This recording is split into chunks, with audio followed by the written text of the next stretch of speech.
अरे भाई, अगर कोई नोटिस या कोई कार्रवाई 2023 से चल रही है तो आप 2 महीने और नहीं रुक सकते? आपको जो कार्रवाई करनी है आप करिए, लेकिन ये क्या कि आप चुनाव के पहले वोट पड़ने से पहले ही चुनाव जीत जाना चाहते हैं। पहला वोट पड़ा नहीं, उसके पहले जीत जाना चाहते हैं आप, कानूनी तरीके से नहीं, गणतांत्रिक तरीके से नहीं। तो ये मामले जिसको कहते हैं आवश्यकता या जरूरत अरेस्ट की, वो किसने दिखाया है? मेरे पास अधिकार क्षेत्र है तो मैं अरेस्ट कर लूं।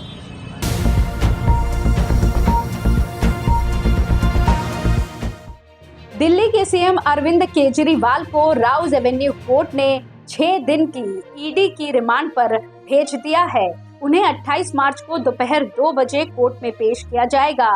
राउज एवेन्यू अदालत में विशेष न्यायाधीश कावेरी बावेजा ने कहा कि केजरीवाल को 28 मार्च को दोपहर 2 बजे अदालत में पेश किया जाएगा।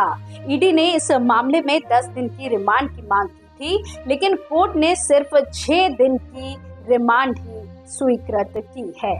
रिमांड के लिए सुनवाई के दौरान ईडी ने कहा कि केजरीवाल अन्य मंत्रियों और आम आदमी पार्टी के नेताओं के साथ शराब घोटाले के प्रमुख साजिशकर्ता थे।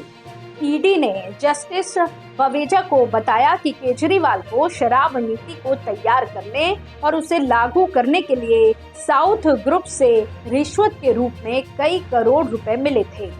एजेंसी की ओर से पेश हुए अतिरिक्त सॉलिसिटर जनरल एसवी राजू ने कोर्ट को बताया कि उन्होंने पंजाब चुनाव लड़ने के लिए साउथ ग्रुप के कुछ आरोपियों से 100 करोड़ रुपए की मांग की थी।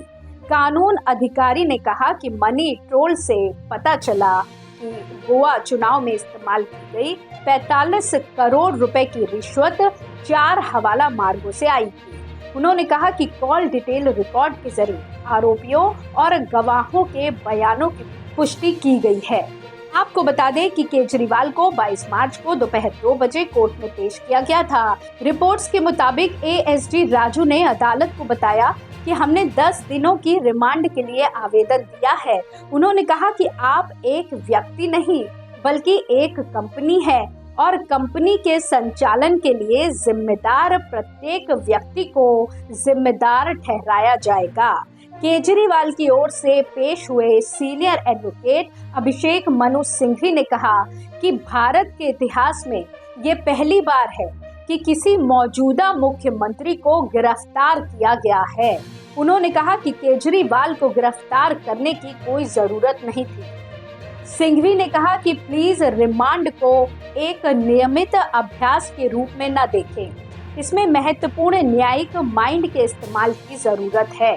वहीं केजरीवाल ने कहा कि सीएम पद से इस्तीफा नहीं दूंगा, अगर करना पड़ा तो जेल से सरकार चलाऊंगा। उन्होंने कहा कि अंदर हो या बाहर सरकार वहीं से चलेगी। केजरीवाल ने ये भी कहा कि मुझे यकीन है कि हमें दिक्कतें आएंगी, लेकिन हम इसी से काम करने की कोशिश करेंगे। दिल्ली की जनता यही चाहती है। वहीं आपको बता दें कि रिमांड नोट में ईडी ने लिखा है कि शराब नीति बनाने में केजरीवाल की अहम भूमिका है। इसके बदले में जो पैसा आया उस पैसे को गोवा चुनाव में लगाया गया था। केजरीवाल ने दक्षिण लॉबी से रिश्वत मांगी थी। हमारे पास उनके खिलाफ रिश्वत मांगने के पुख्ता सबूत हैं। इसी तरह की और अपडेट के लिए आप देखते रहिए एयर न्यूज। धन्यवाद।